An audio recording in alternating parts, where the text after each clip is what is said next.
Shabbat shalom, everyone. So, there's no easy way to do this. I don't stream often, um, and I'm not familiar with YouTube or the platform or speaking on the platform itself. So, um, but there's work that we all have to do in order to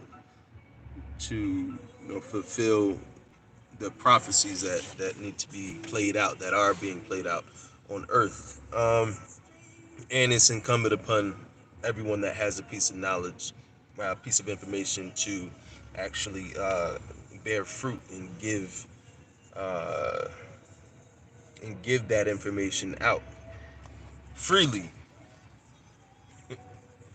Give it out so that the people can understand and know. So today is the Sabbath. It is the 18th day of the 10th month of the third year in the 7-year Jubilee subcycle. That has to be explained in another video, but there's a calendar that was reconstructed from the Dead Sea Scrolls, and that it depicts, or it lines up or outlines the celestial calendar, the calendar of the sun and the moon. It's their patterns. They repeat every 3 years, and that 3-year cycle is twofold inside of the 7-year uh, sub-cycle of the Jubilee. Seven of those sub-cycles equals a Jubilee. So that being said, today is also the day that everyone in this world recognizes as the new year. And as you can see, everything is dead, dead, dead. And it's just amazing how backwards we are right now. Like how the way that we're living is opposite to the ways of the Most High, and that's um, what the theme of this video is going to be about. Fundamentally, how these systems, which was established by the beast, is opposite to the ways of the Most High, to what the Most High has decreed to be the righteous way, the right path. And now we have this new year, so-called new year, in a time where everything dies, as opposed to the new year that the Most High has decreed for us, which is in spring. And spring is when everything comes to life. So, this is just a telltale sign of where we are, how we live.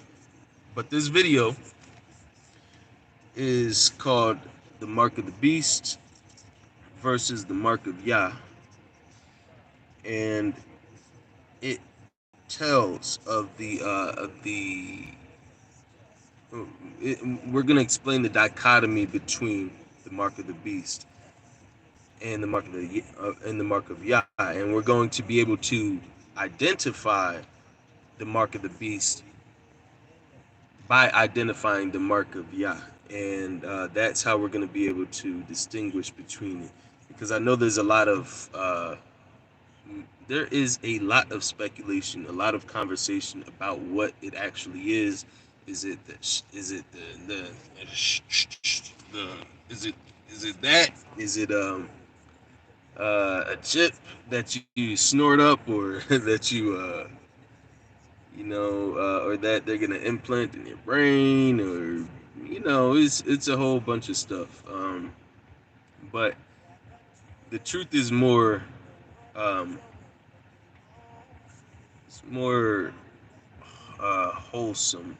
I'd say more holistic, not holistic, but it's more plain. It's more balanced uh, than what we may seem, than what we may think. So the mark of the beast, and I'll show you the slide too.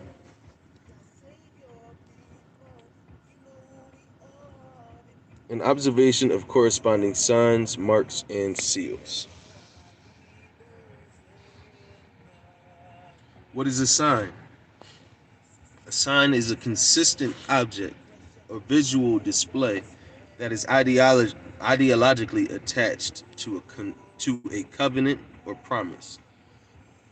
This is one of the definitions, and we're going to expound on all of the possible uh, definitions of a sign, a seal, and a mark, and we're going to explain the relationship between each one of those using the scriptures. So, an example of a sign is found in Genesis chapter 9, verses 12 and 13. And Elohim said, "This is the sign of the covenant which I make between me and you and every living creature that is that is with you, for perpetual generations.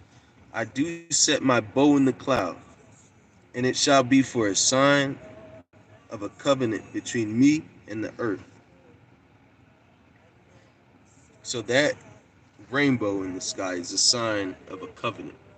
Um, and whenever you see it, you should be reminded of the covenant that the Most High has established between Himself, ourselves, and every living and breathing creature on this earth, including the plants and the trees, like every living thing. Um, Nowadays, you have the rainbow being used as a symbol or sign of something else,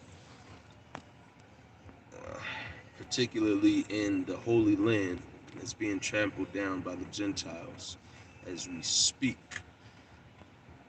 So it's opposite of what the Most High has decreed, because that sign represents life, and there is no life in that lifestyle, in the lifestyle of sodomy. You can't produce anything. Nothing comes of it except for confusion. What is a sign? Continue. A practice or physical make a practice or physical marking slash alteration that is ideologically attached to a covenant or promise. One second. I got my tunes playing behind me, and it went off beat real quick. Okay. So, a practice of physical marking slash alteration that is ideologically attached to a covenant or promise. And ye shall circumcise. Oh, excuse me. This is an example of that. Genesis chapter 17, verses 11 through 12. And ye shall circumcise the flesh of your foreskin, and it shall be a sign of the covenant betwixt me and you. And he that is 8 days old shall be circumcised among you, every male child in your generation. He that is born in your house, or bought with money of any stranger, which is not of your seed. So, a circumcision, The circumcision that he has commanded us to keep throughout our generations is a sign of the covenant between himself and our people.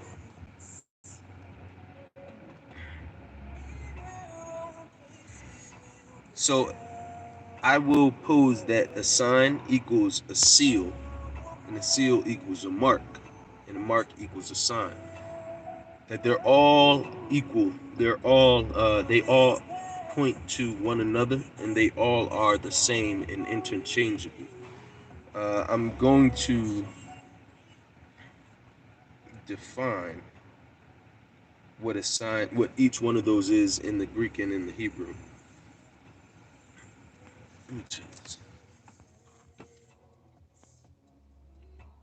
But first, I'll read Genesis chapter 4, verses 15. And Yahuwah said unto him, Therefore, whosoever slays Cain, vengeance shall be taken on him sevenfold. And Yahuwah set a mark upon Cain, lest any finding him should kill him. So the mark of Cain is something that the Most High placed on Cain, that everyone would be able to recognize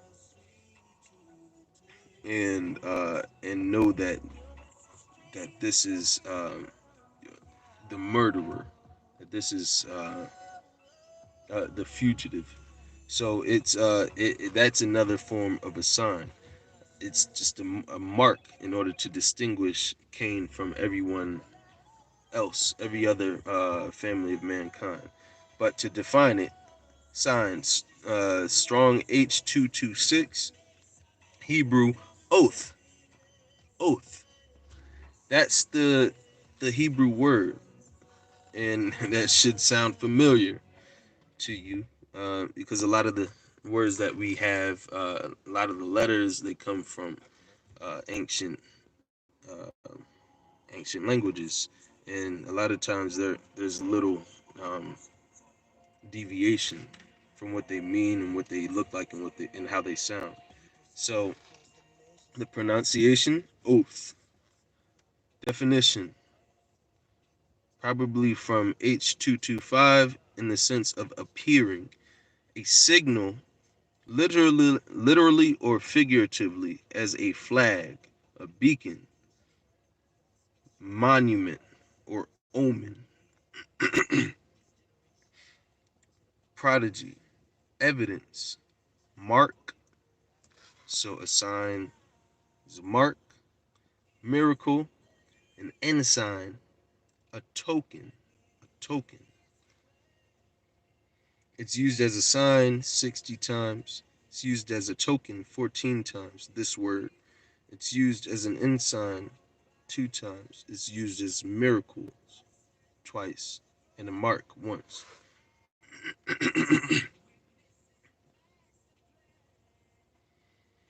A sign equals a seal equals a mark. Continue.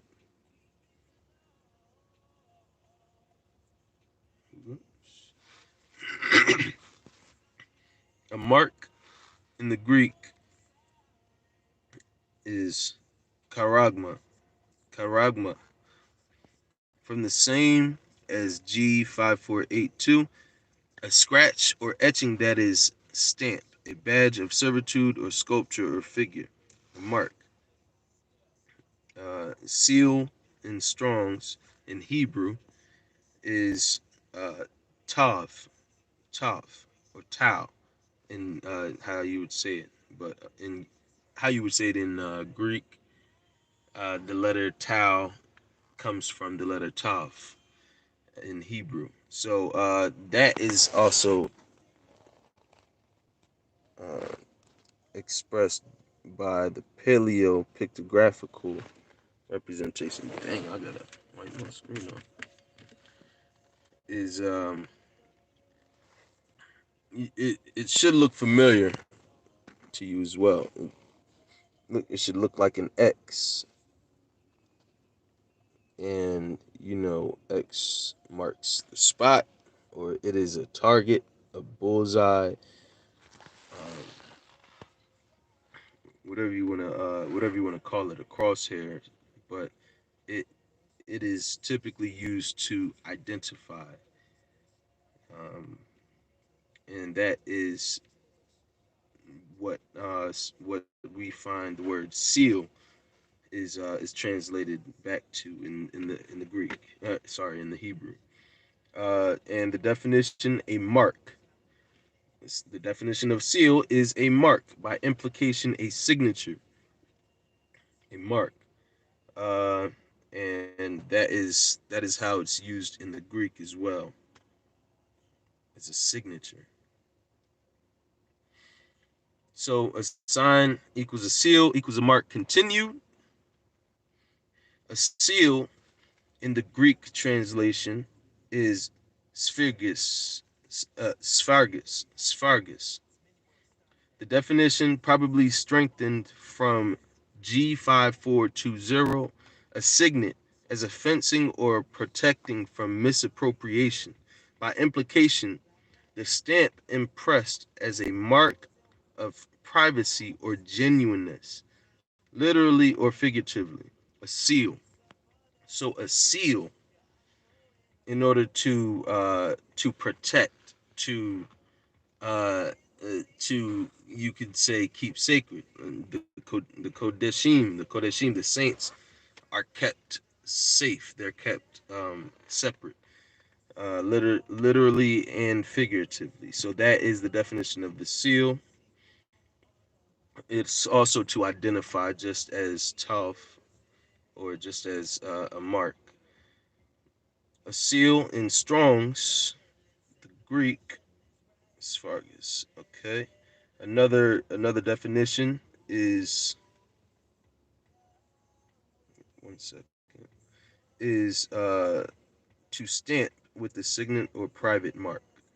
A private mark you know uh, that's only relative to an individual, for security or preservation, literally or figuratively, by implication, to keep secret or to attest. And look, I'm going through all of these definitions in order to completely identify what a sign, a seal, and a mark is, and compare it to how the Most High has um, has used it throughout um, his his texts, throughout his word, and we'll be able to use that as a foundation of identifying what the actual mark of the beast is. So we're going through these definitions, and now I'm going to explain through scripture what is the mark of Yahuwah. Shemoth, or Exodus 13, verse 3 through 9. And Moshe said unto the people, remember this day in which ye came out of Mitzrayim, out of the house of bondage. For by strength, of hand, Yahuwah brought you out from this place. There shall no chemetz or leaven be eaten. And you shall show your sons in that day, saying, this is done because of that which Yahuwah did unto me when I came forth out of Mitzrayim. And it shall be for a sign unto you upon your hand, and for a memorial between your eyes, that Torah, that Yahuwah's Torah may be in your mouth. For with a strong hand has Yahuwah brought you out of Mitzrayim. So this sign is supposed to be a memorial between your eyes, and it's supposed to be a sign upon your hand. And when we think about what we're talking about here, we're talking about eating leaven. There's no way you could put eating leaven in the palm of your hand, or put eating leaven uh, in the forefronts of your eyes, or as a memorial between your eyes. It's figuratively saying that the work of the work of your hand shows that that you are of the Most High. That this you are representing the mark of the Most High by doing the practice and by remembering it and having it guide your mind and your mind guiding your hands in order to do that work that shows and proves that you are of the Most High. Another one, Exodus 31, verses 13. Speak also unto the children of Israel, saying, Truly, my Sabbaths ye shall guard, for it's a sign between me and you throughout your generations, that ye may know that I am Yahuwah, Mekodeshem. So one of the most important signs is keeping and guarding the Sabbath, protecting it, guarding it, and keeping it holy, just as the scriptures, or just as it says in the law. And what happened last week? Last week was Christmas, right? Last week was Christmas, that pagan holiday that uh, it's full of debauchery that comes from Babylon, and these deities are being exemplified through these holidays. And when it comes to the Sabbath, it's just now that uh, we are starting to realize how backwards this world is, it's a slap in the face because the messaging is out there. People are hearing that the Most High is coming back and that his hosts are, they are watching and seeing what mankind does, how each individual reacts. So when it comes to the Sabbath, protect it. Don't let anybody uh cause you to get off of your path. It's supposed to be a sign between you and the Most High that this is this is my uh this is my leader. This is uh my master. Uh, Okay, so one more of that here. Deuteronomy 6, verses 1 through 6. Now these are the commandments, statutes, and judgments which Yahuwah. Now these are the statutes and commandments. Now these are the commandments, the statutes and judgments which Yahuwah Elohim commanded to teach you, that ye may do them in the land whither ye go to possess it, that you may fear Yahuwah Elohim, to guard all his statutes and his commandments, which I command you, you and your sons and your sons' sons, and all the days of your life, and that all and that your days may be prolonged. Hear therefore, O Yasharel, guard it, that it may be well with you, and that ye may increase mightily, as Yahuwah Elohai of your fathers has promised you, in the land that flows with milk and honey. Hear, O Yasharel, Yahuwah Eloheinu, Yahuwah is one. And you shall love Yahuwah Elohika with all of your heart, with all of your soul, with all of your mind. And all these words which I command you this day shall be in your heart. And you shall teach them diligently unto your children. And you shall talk to them when you sit in your house, and when you walk by the way, and when you lie down, and when you rise up. And you shall bind them for a sign upon your hand, and they shall be as frontlets between your eyes. Now, these are the laws, statutes, and commandments. And what we see today is, no, I ain't gonna go out like that. I'm gonna clean this screen off real quick, so I can show you a little something. of what how this has been interpreted by the people who are in the land today. So this is what they think he meant. That's what they think he meant. So they have to write out the laws on these strips and wrap them around their hands as a sign, as a physical sign. And see that there's that contains a tablet that has the commandments written upon them, and they tap it or strap it to their forehead. So it's supposed to be, the laws are supposed to be as frontlets between your eyes.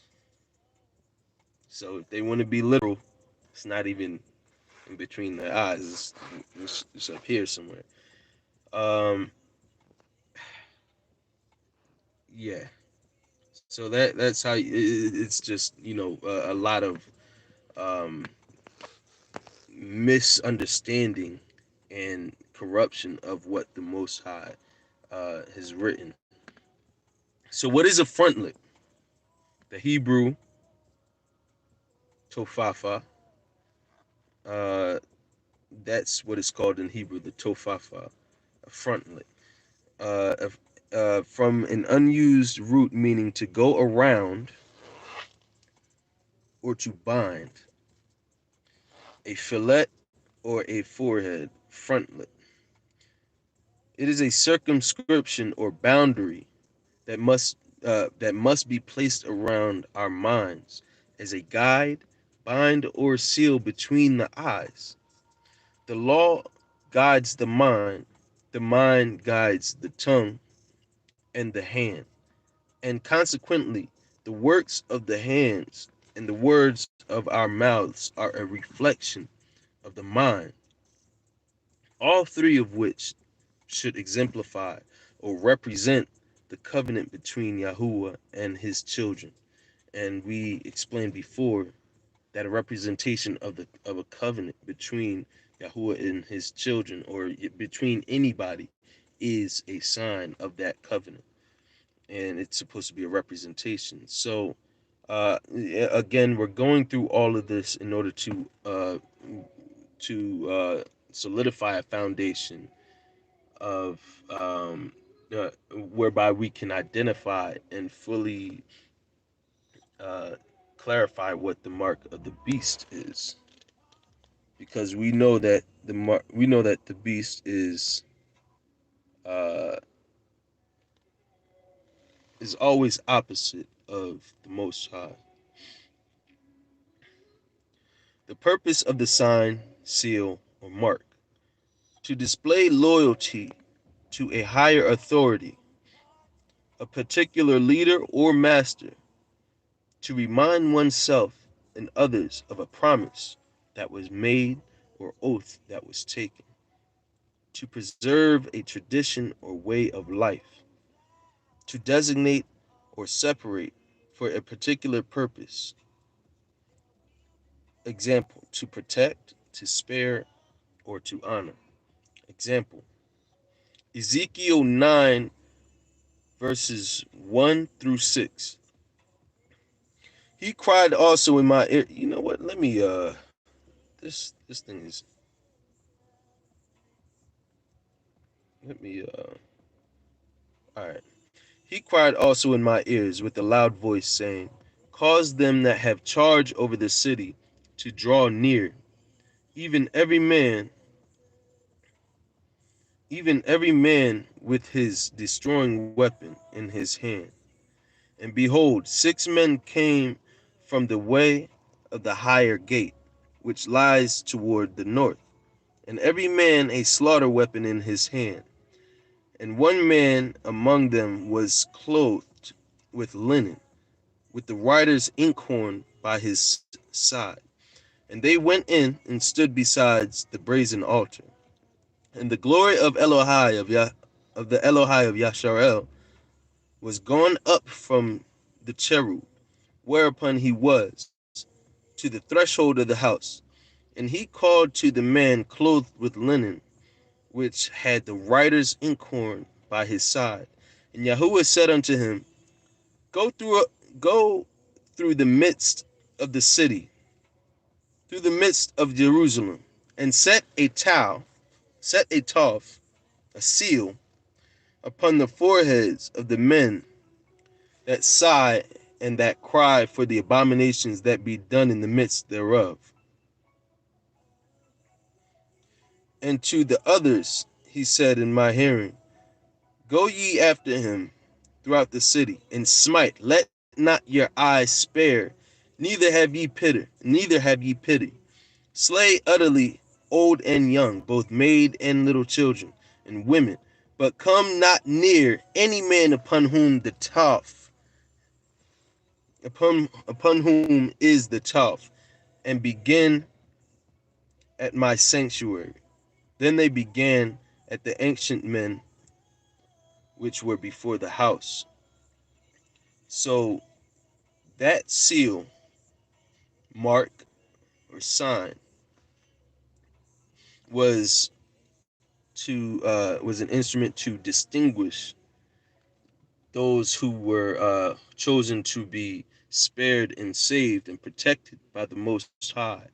And there was a man in the inkhorn, and this is a vision uh, that Ezekiel has of the events that are transpiring or will transpire throughout Israel, and uh, and and this man he went throughout, or man or angel went throughout Israel, Jerusalem, and drew a mark upon their foreheads, each one to be saved and spared. It sounds a lot like what you hear in Revelations.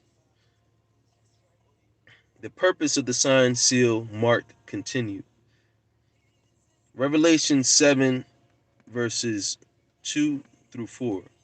And I saw another angel ascending from the east, having a seal of the living Elohim, and he cried with a loud voice to the four angels to whom it was given to hurt the earth and the sea, saying, Hurt not the earth, neither the sea nor the trees, till we have sealed till we have sealed the servants of our Elohim in the foreheads. So the servants of the Elohim would be that 100 would be those 144,000 virgins in that time that he comes, uh, that were that would be protected from all of the turmoil and advents of that would transpire on earth. And I heard the number of them which were sealed, and there were sealed 144,000 of all of the tribes of the children of Yasharel, all of the tribes of the children of Yasharel. What is the mark of the beast? Just like the mark of Yahuwah, the mark of the beast is received on the forehead and on the hand. And he causes all, both small and great. Oh, this is Revelation 13, verses 16 through 18. And he causes all, both small and great, rich and poor, free and bond, to receive a mark in their right hand or in their foreheads, and that no man may buy or sell, save he that had the mark, or the name of the beast, or the number of his name. Here is wisdom. Let him that has understanding calculate the number of the beast, for it is the number of a man, and his number is 666. So the mark of the beast should be given to uh, should be given to everyone that accepts it, and those who don't accept it will be prevented from buying or selling or being able to transact business or go about their daily lives with comfort. Now, what is the purpose of the sign, seal, or mark of the beast? The purpose is to display loyalty to the beast. Just suppose juxtapose the mark of the Most High, mark, seal, and sign of the Most High, to display loyalty to the beast, to show him to be the higher authority, the leader or master of one's life, to remind oneself and others of a promise that was made, or oath, or pledge of allegiance, that was taken by both master and servant, to preserve and support the traditions and ways of life that the beast has established and is establishing in the world, to designate or separate for a particular purpose. Example, to protect, spare, or honor. So those who have the mark of the beast are protected by the beast, spared by the judgments of their system, and honored and praised for their loyalty and their for them being examples. And if we understand that us that now that a sign, a seal, and a mark, all being uh, all being representations, and it could be manifested in the physical form, that allegiance to the higher power, to the master. It could be in uh, the works of your hand. It does have physical manifestations, like what you produce, what you speak. Um, all of that should be um, representations of who you believe is your true master. And this is where I would posit that uh, that the mark of the beast is not just one simple thing. It's not just one, you know, a one time do this and you have the mark of the beast. The mark of the beast uh, is what you do, how you think. It's how you think that um,